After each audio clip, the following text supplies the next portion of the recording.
Guys, and welcome back. In today's video, I'm going to show you a USB port on your router. If you have a small office or home office, you'll be able to use this one as a file or folder file sharing.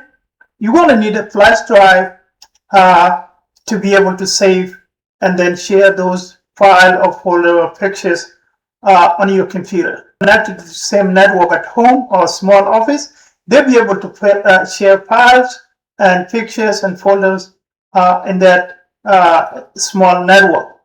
What you're going to do also, you're going to create a password on flash drive. So if somebody came and take it, they'll not be able to view what's in it. So I will show you in a separate video how you create what they call a password on the flash drive. But this is something need to be done so somebody cannot view your file. So this is a port. It's supposed to be.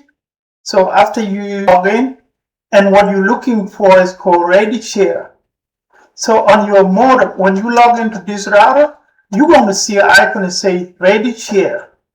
Like this icon there, you're going to create a password and username, so somebody also cannot log in and see all your file and picture on your modem.